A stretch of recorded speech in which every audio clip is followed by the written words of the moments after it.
আসসালামু আলাইকুম, শুভেচ্ছা, স্বাগত। সম্মানিত দর্শক, একটা সংবাদ হলো এনসিপি পার্টির একজন নেত্রী আছে, নাম তানসিম জারা। উনি সার্জিস আলমকে নিয়ে একটি মন্তব্য করছেন। ওই ব্যাপারে সংবাদ, শতাধিক গাড়ির শুডাউন নিয়ে সার্জিসের ব্যাখ্যা চাইলেন তাসনিম জারা। ঢাকা থেকে সৈয়দপুর পর্যন্ত গিয়েছেন উড়োজাহাজে চড়ে। বাকি 100 কিলোমিটার পথের মধ্যে অর্ধেকটা গাড়ি দিয়েছেন শতাধিক গাড়ির বহর নিয়ে। রাজনৈতিক দলের নেতৃত্ব পাওয়ার পর বাড়ি ফেরার পথে এমন শুডাউন দিয়েছেন পঞ্চগড়ের আটোয়ারীর ছেলে সার্জিস আলম। গত মাসে নতুন দল জাতীয় নাগরিক পার্টির মুখ্য সংগঠক হয়েছেন তিনি। সার্জিস আলম রাজনৈতিক দল গঠনের পর প্রথমবারের মতো নিজ জেলা পঞ্চগড়ে এসেছেন গতকাল। শতাধিক গাড়ির বহর নিয়ে পঞ্চগড়ের 5টি উপজেলা সফর করছেন তিনি। এর আগে সার্জিস আলম ঢাকা থেকে উড়োজাহাজ করে সৈয়দপুর বিমানবন্দরে পৌঁছান বেলা 11টার দিকে। সার্জিসের এই শতাধিক গাড়ির বহরের শুডাউন নিয়ে পক্ষ বিপক্ষে ব্যাপক আলোচনা ও সমালোচনা হয়েছে। এ নিয়ে খোদ দলের একজন নেত্রী তার ভেরিফাইড ফেসবুক আইডিতে একটি পোস্ট দিয়েছেন। সেখানে সার্জিসের উদ্দেশ্যে লেখছেন, তিনি এত বড় কর্মসূচি কিভাবে আয়োজন করছেন, অর্থের উৎস কি, এসব বিষয়ে সাধারণ জনগণের কাছে পরিষ্কার ব্যাখ্যা দিতে সার্জিসের প্রতি আহ্বান জানিয়েছেন এনসিপির মুখ্য সদস্য সচিব ডাক্তার তাসনিম জারা।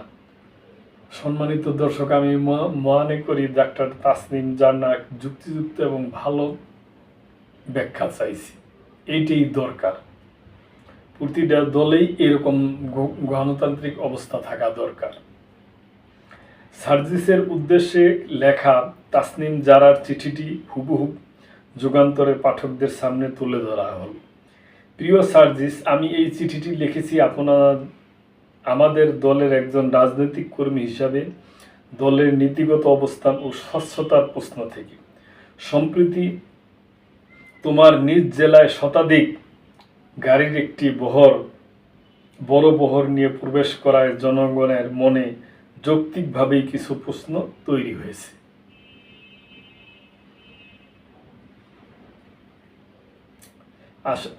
আসলে এই মুহূর্তে কোনো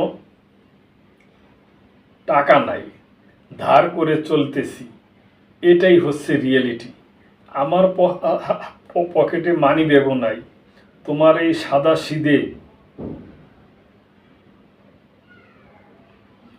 এই সাদাসিধে জীবনযাত্রার কথা আমাদেরকে অভিভূত করেছিল এবং জনগণের কাছে আমাদের সংগ্রামকে আরও গ্রহণযোগ্য করেছে।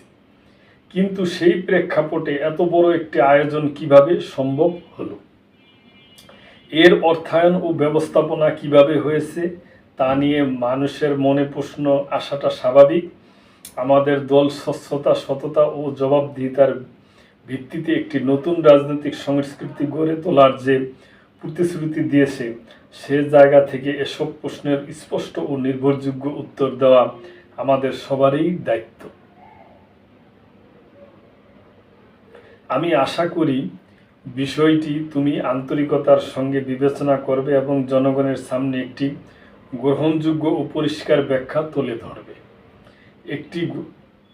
এতে জনগণের কাছে দলের ভাবমূর্তি আরও শক্তিশালী হবে বলেই আমার বিশ্বাস। তো দর্শক, প্রিয় সম্মানিত দর্শক, আমি মনে করি যে উনি তাসনিম জারা ডক্টর এনসিপি পার্টির উনি একজন নেত্রী। উনি ভালো ব্যাখ্যাই চাইছেন এবং যুক্তিযুক্ত কাজ উনি পারছেন, এইটাই করা উচিত। তো দর্শক, আজকে এই পর্যন্তই। ভালো থাকবেন। আল্লাহ হাফেজ।